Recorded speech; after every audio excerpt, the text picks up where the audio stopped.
kenyataannya, kalau terjemahan Al-Quran itu berdasarkan prinsip ajaran Islam yang ada standar sekarang, berdasarkan rukun Islam dan rukun iman, percaya kepada sesuatu yang tidak dimengerti, maka terjemahan Al-Quran itu malah lebih banyak kemungkaran, lebih banyak mudaratnya daripada kebaikan.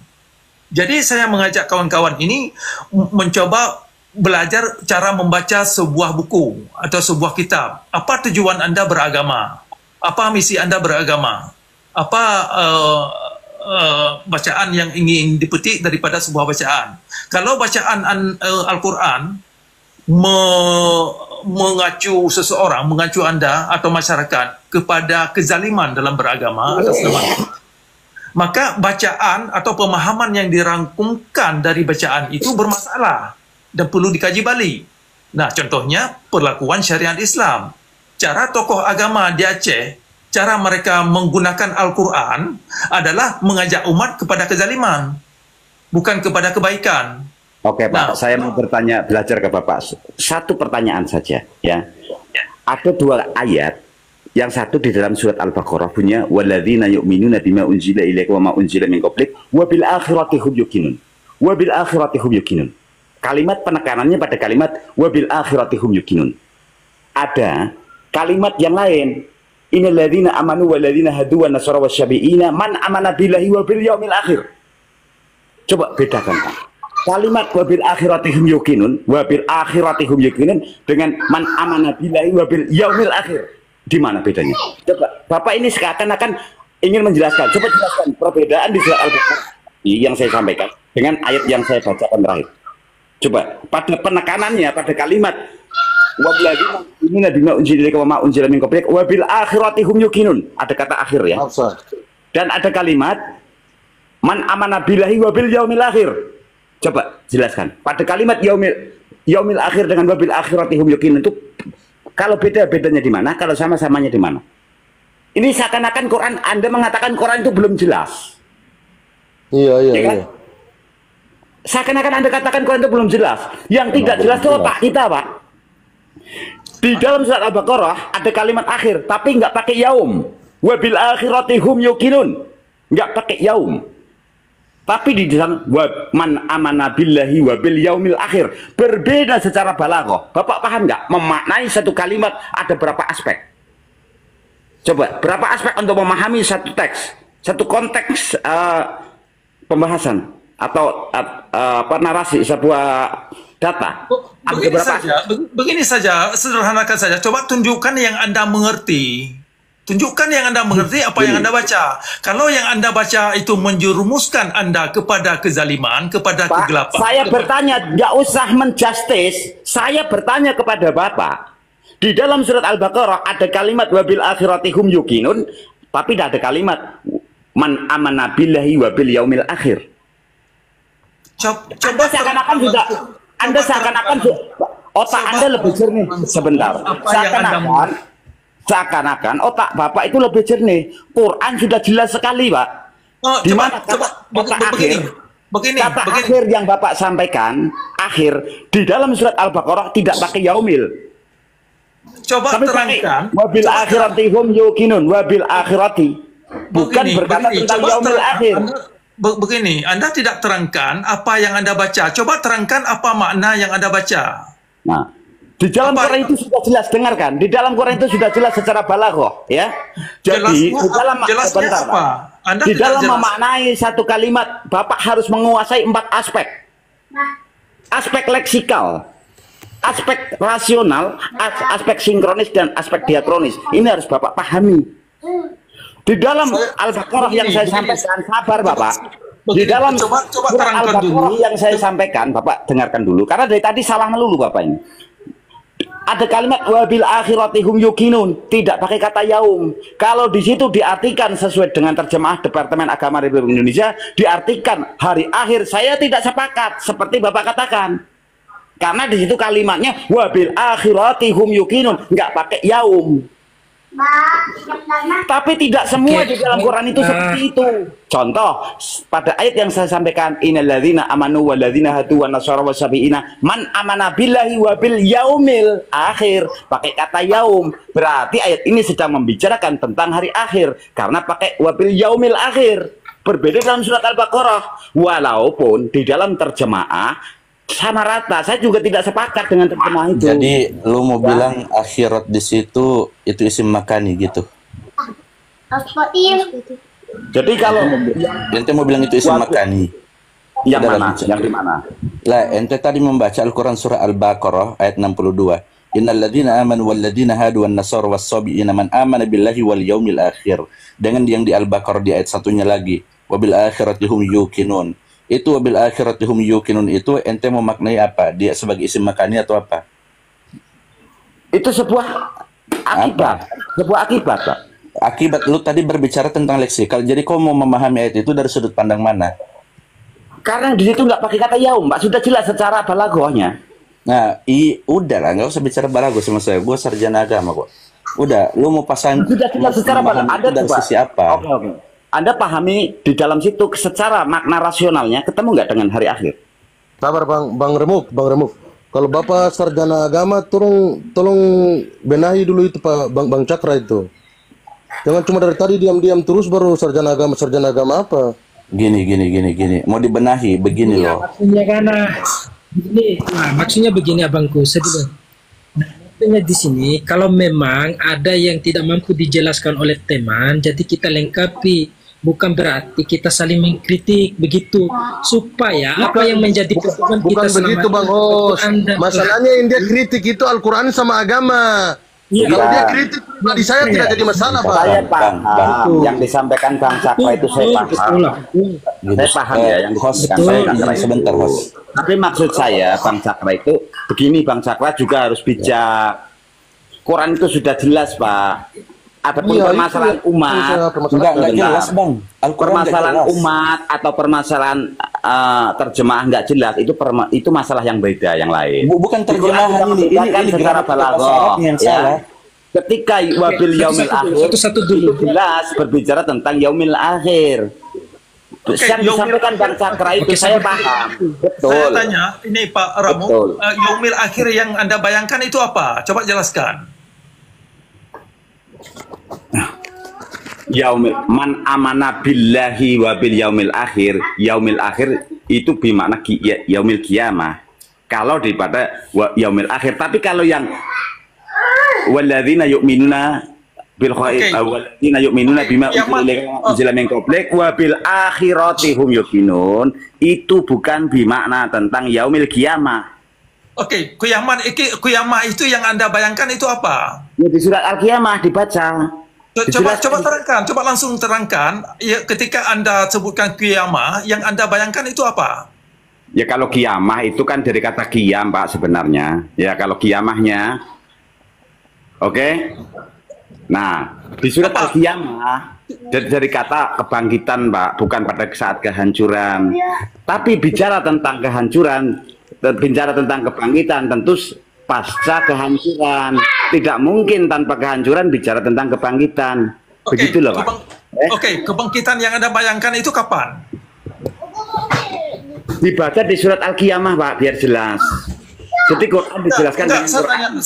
Saya tanya Anda, ketika Anda menyebutkan kebangkitan, yang terbayang di kepala Anda itu apa? Kapan? Ya konteksnya bicara apa, Pak? Kalau bicara tentang kebangkitan, Pak, kehancuran alam, berarti yaumil qiyamah adalah pasca kehancuran alam. Konteks ayat di situ bicara apa? Kalau kebangkitan di dalam suatu dekade, ya, perjalanan kehidupan manusia ya berbeda lagi, Pak. Konteks yang kita bahas itu apa?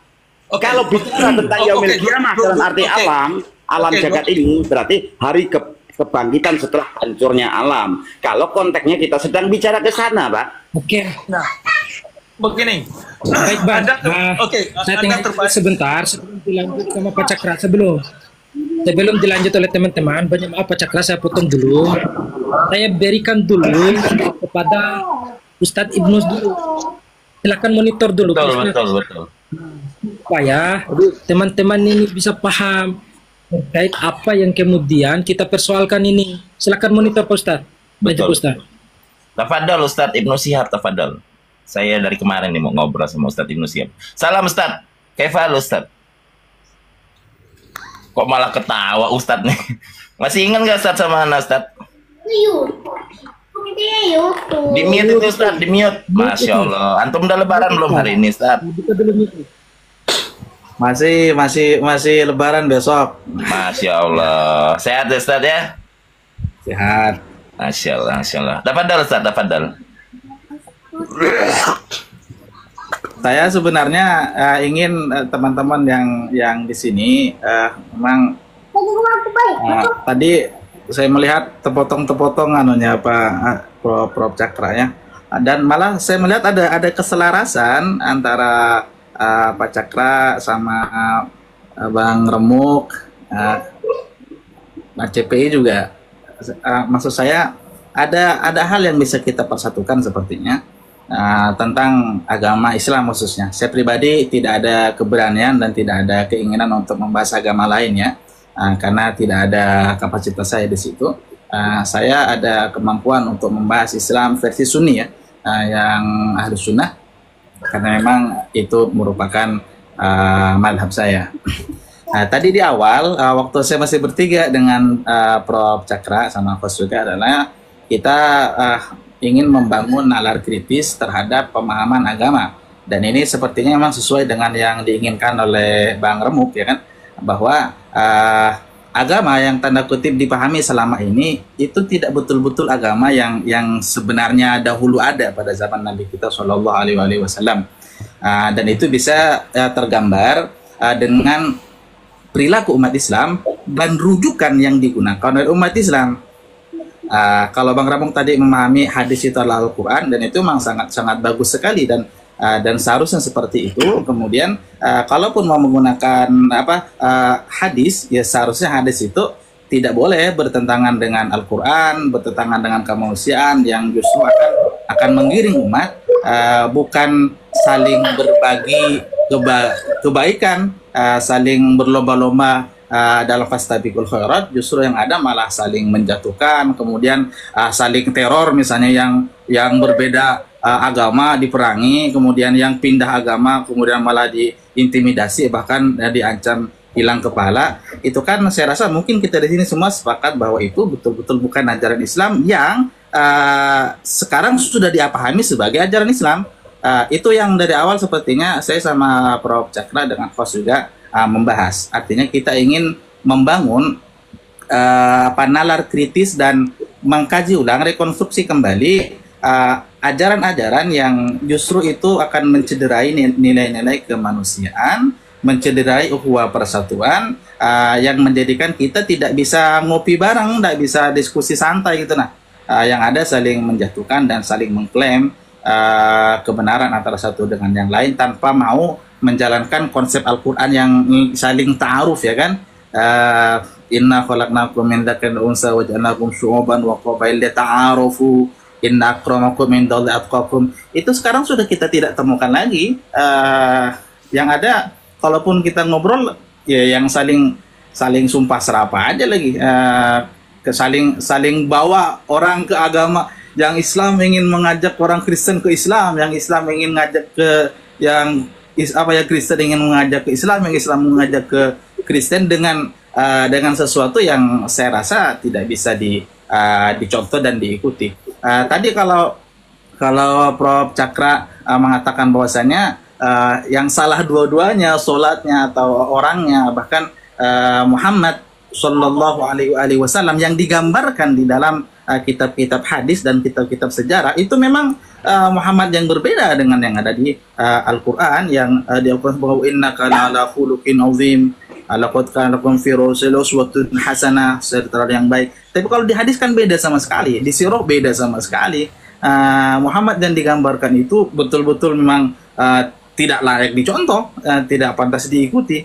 Itu Muhammad yang dibuat-buat, yang kemudian saya katakan lagi tanda kutip dianggap sahih, kan ada di Sahih Bukhari, ada di Sahih Muslim, sehingganya sangat sangat sulit sekali. Bahkan saya lihat tadi baca di itu di komen di bawah, insya Allah suatu saat saya akan penggal kepalanya Prof Cakra katanya kan. Ada narasi-narasi begitu yang sepertinya dari Habib di situ. Nah, saya khawatirnya seseorang melakukan kejahatan dan keburukan itu minta surga nanti seolah-olah itu bagian daripada jihad fisabilillah, merupakan bagian daripada Nasruddin, membela agama, padahal sebenarnya itu sedang menghancurkan agama. Kenapa terjadi? Saya melihat karena memang saya spesialis di hadis, saya melihat memang ada sesuatu yang perlu kita kritisi bersama. Ada hadis-hadis yang sebenarnya salah tapi dianggap benar. Contoh yang semalam saya sampaikan, man baddala dinahu faqtuluhu, siapa yang mengganti agamanya penggal, ya kan.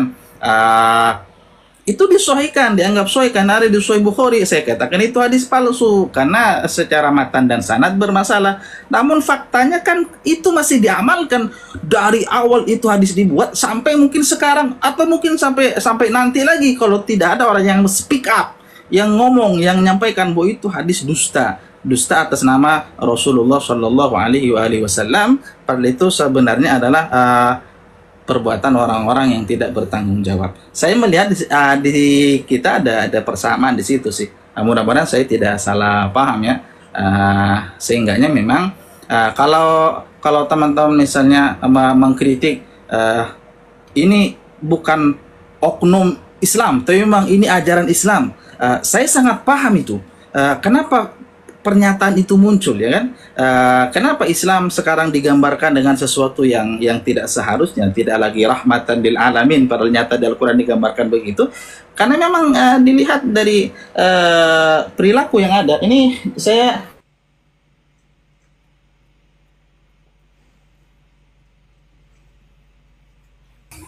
Itu sudah di mute, Ustadz. Suaranya nggak ada. Di mute Ustadz, nggak ada suaranya, diulang. Ustadz, di mute. Ustadz, di mute.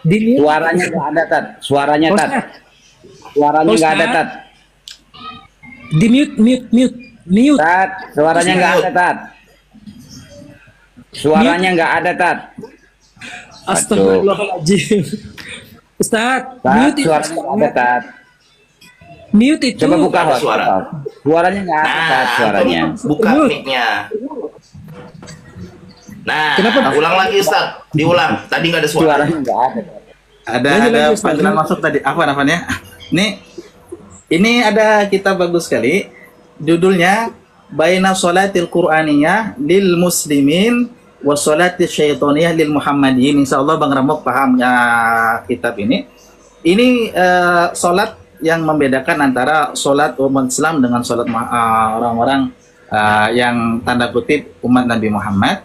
Yang mana pembedanya adalah orang-orang dulu ketika selepas sholat yang mereka lakukan bukan menebarkan kebaikan, justru malah menyebarkan Islam dengan pedang, dengan perang, dengan paksaan, dengan ancaman. Katanya la ikraha fiddin, tapi faktanya tidak begitu. Itu yang saya rasa memang perlu kita bukan rekonstruksi ya, perlu kita kaji ulang lah, agar kesalahpahaman yang sepertinya merugikan dan sepertinya harus kita hentikan bisa betul-betul kita perbaiki. Dan saya betul-betul ingin ngopi dengan semua orang sebenarnya, diskusi Ustaz, santai lah. Nah, menurut antum tepat nggak kalau ngomong sama orang-orang yang di bawah itu ainaka anta wa dinu Muhammad? apa itu? Kalau saya misalnya ada satu kalimat untuk orang-orang di bawah itu bahwa ainaka anta wa dinu Muhammad. Ainuka anta wa inna Muhammad. Nah, saya tidak paham maksudnya itu. Tapi memang yang sedang saya bahas dan ingin saya bangun, tidak semua orang setuju dan mungkin ada banyak orang yang akan menentang, ya kan? Akhirnya yang kita lihat fenomena yang terjadi sampai sekarang ya masih ada saja orang yang mengintimidasi, kemudian orang yang melakukan teror, tapi niatnya ingin dapat pahala dan dapat pahala di surga lagi, bahkan surganya Jannatul Firdaus, surga tertinggi. Tapi niat dalam hati ingin menegakkan agama. Padahal itu kan mana agama, mana din Muhammad. Nah, itu din Muawiyah. Muawiyah itu yang punya kerjaan. Jadi seperti itu. Mungkin itu cukup itu dulu dari saya lah, pengantar yang panjang sepertinya. Mungkin Terima kasih. kita kembali dulu ke Pak Cakra dulu ya sebentar. Oke, lanjut Pak Cakra. Ya, lanjut monitor kita. Oke, baik. Saya ingin kembali kepada topik pembicaraan dialog kita, yaitu persoalan pembinaan atau pemberdayaan akhlak yang mulia, maju mulia dalam realitas alam yang bisa dievaluasi hasilnya itu bagaimana. Kalau ada kekeliruan dan perlu perbaikan itu bisa diperbaiki, bisa ditingkatkan. Nah, semua itu berdasarkan konsep-konsep alam, proses-proses alam.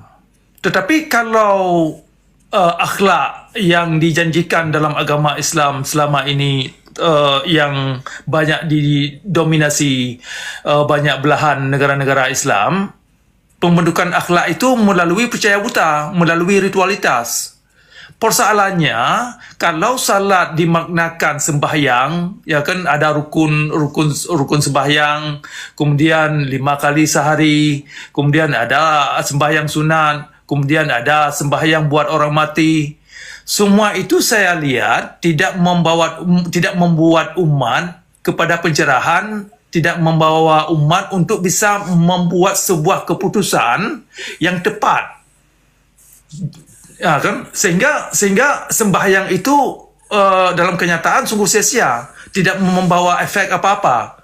Jadi rukun Islam itu bermasalah di mana rukun Islam itu tidak bisa menjadi sumber moralitas dan juga tidak bisa menjadi sumber spiritualitas. Sehingga umat bergantung mengharap daripada apa yang dilakukan dengan ritual, mengharap mereka bisa terhindar daripada perbuatan yang tidak baik, mengharap mereka kepada jalan yang benar, mengharap mereka bisa mendapat petunjuk, mengharap mereka bisa mendapat pahala, mengharap mereka bisa terhindar dari sisaan kubur, mengharap mereka bisa surga-surga entah apa. Semua harapan mereka itu tidak bisa difaktualkan dalam realitas alam karena janji yang dijanjikan itu berada di luar ranah alam. Nah, ini masalahnya. Makanya tadi ada poin yang diangkat, saya tanya kepada rekan yang komen tadi, persoalan akhirat. Kalau akhirat itu dimaknakan kepada ranah yang tidak bisa dijangkau oleh ranah manusia, oleh indera manusia, maka pemahaman itu sering menjerumuskan karena menjanjikan kepalsuan. Nah, itu masalahnya. Kalau sesuatu yang tidak dimengerti dan ditaruh dalam ranah yang tidak bisa dijangkau oleh akal pikiran, maka yang sering terjadi adalah penipuan. Nah, penipuan, seseorang bisa mengklaim apa saja dan tidak punya beban apa-apa untuk membuktikan klaim yang dimaksud atau hipotesis yang dimaksud. Kan sering sekali umat dalam hal ini para ustadz, para kaum ulama, ya kan, para kiai-kiai asal buat pernyataan asal-asal aja. Nah, kalau Anda pelajari pernyataan mereka umumnya tidak bisa difaktualkan karena yang pernyataan yang dibuat itu adalah dalam ranah di luar akal pikiran dan mereka sendiri tidak punya beban apa-apa untuk menjawab hasilnya bagaimana. Makanya kalau Anda tanya orang yang pulang dari haji, yang sudah umrah, yang sudah banyak melakukan ritualitas, seperti orang-orang Aceh yang sudah taat kepada beragama, ternyata dalam kehidupan sehari-hari perilaku saja tidak bisa membawa mereka kepada kemanusiaan, orang-orang yang manusiawi dalam beragama. Jangankan mempertanyakan mereka untuk mempertanggungjawabkan nasib surga yang mereka cari. Coba tanya orang Aceh, ulama Aceh yang sudah taat beragama, coba tanya mereka bagaimana hasil sembahyang saudara, diterima Tuhan apa enggak. Nah, sekarang kan barusan habis puasa. Apa kondisi daripada yang didapat daripada hasil puasa? Apakah mereka dapat mencerahkan daripada kepribadian mereka daripada setelah melakukan perbuatan puasa. Saya rasa mereka tidak bisa menjawab. Itu kan jadi masalah. Jadi definisi siam perlu dipikirkan kembali. Bisa jadi bukan tahan lapar, karena yang terjadi tahan lapar, sembahyang tarawih dan lain-lain yang ada dalam praktek ritualitas Islam tidak membawa umat kepada pencerahan, tidak membawa umat kepada manusia yang manusiawi, tidak membawa umat untuk bisa membuat satu keputusan yang tepat, yang bisa dibuktikan hasilnya itu bagaimana dalam realitas alam. Karena dalam keyakinan agama berharap hasilnya itu setelah mati, setelah dunia ini dihancurkan. Jadi banyak masalah dalam konsep doktrin Islam kalau hasil kerja itu diproyeksikan setelah mati. Pahalanya diharapkan setelah dunia ini dihancurkan nanti. Siapa yang mau lihat? Jadi untuk memperbaiki diri, Islam itu tidak ada kerangka, tidak ada mekanisme untuk bisa memperbaiki diri, untuk bisa introspeksi, untuk melihat ke dalam di mana sih kesalahan saya kok. Tapi Bang Cakra, berarti maksud Bang Cakra ini tak kalah ketika kita sholat apa-apa nih kita harus lihat dengan nampak begitu.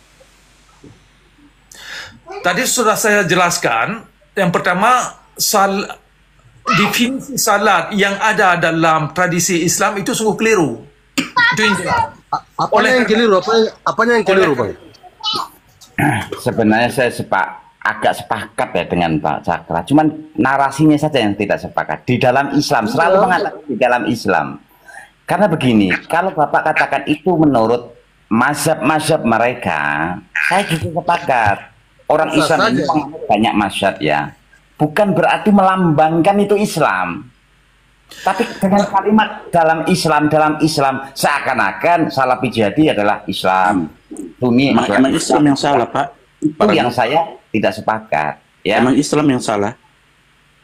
Jadi yang saya ingin dalam kritisnya dalam banyak aspek yang disampaikan Pak Cakra, saya sepakat Pak Cakra. Masalahnya yang saya tidak sepakat, narasi sarjana agama Islam yang salah bagaimana? Ajaran Islam, padahal belum tentu. Bisa jadi itu mazhab mereka, doktrin mereka di luar Islam. Ini yang harus dijelaskan. Quran itu maunya seperti apa? Pengetahuan yang ada pada kita itu seperti apa?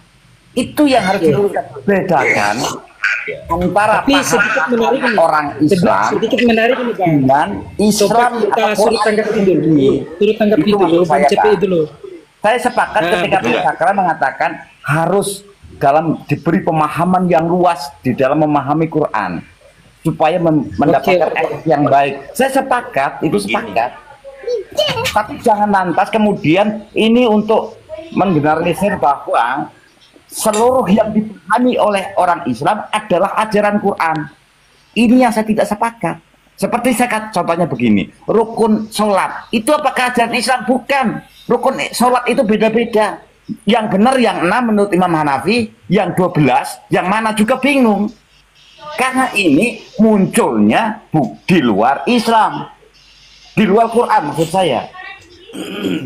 Ini harus kita jelaskan. Ini pemahaman. Ini Quran. Jadi Bapak jangan memakai doktrin Islam. Apakah betul Islam mendoktrin seperti itu? Nah, ini yang saya kurang sepakat dengan Pak Cakra. Narasi itu saja. Tapi secara pemikiran saya sepakat. Secara pemikiran itu. Coba kita beri dulu kesempatan kepada Bang CPI. Boleh saya ngobrol sama Ustadz Ibnu Syihab? Ya. Ini menarik juga. Jadi mungkin bisa dipertanggungjawabkan. Aku ngobrol dulu, kau simak obrolan aku ya. Biar nambah lagi nih, naik lagi level kau. Kau sudah lewat dari bodoh-bodoh itu. Ini level kau hebatnya kesombongan tuh janganlah seperti itu. Ya. Izin. Bukan. Nah, jadi kau itu, nih aku ngomong wakilin kau, biarin Ustadz Ibnu Syihab tahu. Jangan, tidak usah lah. Aku ngewakilin kau buat ngomongin ini. Tidak usah karena bisa kelakar, tidak usah. Biasa. Bang CPI, monitor Bang. Ngobrol. Ya. Siap. Oke, mungkin bisa dipertanggungjawabkan tadi. Lanjut. Ya, saya pertanggungjawabkan. Baik. Permisi, saya kenalkan, saya Christian Prince Indonesia dari Bima. Ya, gini. Oke. Gini. ini ada beberapa hal yang saya mau jelaskan. Pertama, saya akan ini mungkin sanggahan buat Ustadz Ibnu Syihab satu, yang keduanya buat Bang Ramadan dan Bang Remuk ya. Ya, saya buktikan bahwa saya dulu pernah Islam. Allahumma shalli ala Muhammad wa ali Muhammad wa ajil farajahum. Begitu. Baik, gini. Kalau tadi Ustadz Ibnu Syihab mengatakan bahwa misalkan hadisnya harus dilihat, harus sesuai dengan Al-Quran atau tidak. Ya, kalau berbicara matan hadis. Kalau yang satu anti kritik Quran, nggak menerima statement dari Pak Cakra. Ya udah, kalau saya memang mengkritik Al-Quran. Memang Al-Qurannya yang salah. Ya, jadi begini Pak Cakra. Kalau Pak Cakra bertanya, kita ambil sampel, inna sholata tanha 'anil fahsya'i wal munkar. Salat itu mencegah perbuatan keji dan mungkar. Ternyata secara empirik tidak seperti itu, iya kan Pak Cakra? Ternyata tidak seperti itu. Maka yang harus kita lakukan, mengambil sebuah riset yang lebih dalam dan lebih jauh daripada itu. Jangan-jangan memang sumbernya yang salah. Jangan-jangan. For example, contoh. Saya kasih contoh, misalkan, Bang, tadi bicaranya jangan bilang Al-Quran yang salah dong. Katanya kamu sarjana agama, kok bodoh sekali. Oh Tuhan. Iya, paham. Caranya jangan begitu, Mas. Ini ilmiah, Bang. Ini ilmiah. Ilmiah bagaimana? Kamu Ya, mau ajar saya ilmiah bagaimana? Bang, Kamu sarjana agama, saya juga batal sarjana agama. puasamu nanti, Bang. Orang nggak bodoh. Batal puasamu nanti, Bang. Sabar. Gini. Lain masalah sabar, jangan bicara masalah Al-Quran itu tidak apa-apa, jangan. Bang, tahu nggak Bang? Islam tidak berkembang. Bicara masalah Al-Quran itu sensitif, Bang. sabar dulu, Bang. Tidak berkembang bagaimana? Makanya beragama itu ikut maunya agama, Bos. Ya, Jangan ikut maunya akal sendiri dan ikut mau hawa nafsu, kita jangan. uji. Saya pertanggungjawabkan. Sebagaimana yang dikatakan hostnya, saya harus pertanggungjawabkan argumentasi saya. Saya pertanggungjawabkan. Saya kasih contoh. Dari tadi Bang Remuk berbicara tentang gramatika Al-Quran. Ya, salah satunya. Dia berbicara tentang leksikal juga tadi. Saya ambil contoh. Oh, kalau begitu kita ambil saja dari ilmu nahwunya, ilmu sorofnya bagaimana. Itu contoh kecil ya. Contoh misalkan berbicara tentang yaumul akhirah dengan akhirah. Yang satu pakai yaum, yang satu tidak. Aku ambil yang lebih jauh lagi. Misalkan Al-Anbiya ayat 91. Wallati ahsanat farjaha fanafakhna fiha min ruhina. Kalimat yang sama ada di dalam surah At-Tahrim ayat 12. Wa Maryam binat Imran alladhi ahsanat farjaha fanafakhna fihi min ruhina. Di sana muannas, di sini mudzakkar, sedangkan oknumnya, objeknya adalah Maryam. Siapa yang bisa bantah itu? Ini contoh kecil. Makanya saya bilang, kalau misalkan inna sholata tanha 'anil fahsya'i wal munkar, jangan-jangan kita salah paham. Ya, coba kita lebih radikal lagi dalam mengamati. Jangan-jangan memang sumbernya yang salah. Begitu Bang Ramadan. Jangan terlalu emosi, Bang. Bang, minum dulu. Bukan terlalu emosi, Bang. Bukannya sumbernya salah itu bagaimana? Al-Quran, kenapa salah Al-Quran? Itu tadi argumentasi saya. Bang, aku 7 tahun di pesantren, Bang. Tenang saja. Yang saya sebutkan tadi itu ilmiah. Tidak usah cerita kamu di pesantren 7 tahun mau di mana, mau di neraka kan, tidak usah. Ceritanya gagasan kamu itu tidak waras. Bos, Bang, Nah, coba Bang Ramadan kalau memang benar-benar Islam, bantah tidak usah bercerita tentang Al-Quran. Cerita saja kemungkinan individu orang ini salah, individu teman kamu. Mungkin bapak kamu juga salah. Al-Qurannya kita kritis. Begitu. Mungkin bapak kamu juga mendidik kamu salah. Begitu. Maaf, sudah. Salah di Quran tadi. Di Quran tadi. Kamu bilang Al-Quran ada sumbernya salah. Bapak kamu salah atau tidak? Bang Ramadan, bapak saya lagi digebukin sama Munkar Nakir. Tenang aja, dia lagi nggak bisa lari. Lagi dipakpok dia. Tenang, nggak lari bapak saya di kuburan. Lagi digebukin itu. Bicaranya, Bos. Kalau cara bicaranya itu, kalau manusia punya adab, aku ini akademisi, Bang. Bang ini udah nggak punya adab. Dengan abang ngomongin bapak saya salah mendidik. Saya ini akademisi. Abang tidak mendalami pelajaran agama. Bang Age. Abang yang udah salah pelajaran agama. Bang. Oke, coba tertib dulu. Ini jangankan Al-Quran ini Mas Ramadan ya. Jangankan Al-Quran, Tuhan itu sendiri perlu dipertanyakan. Betul. Jangankan Al-Quran, Tuhan, hukum Tuhan itu sendiri perlu dipertanyakan. Jadi tidak bisa hanya asal terima. Betul. Bagaimana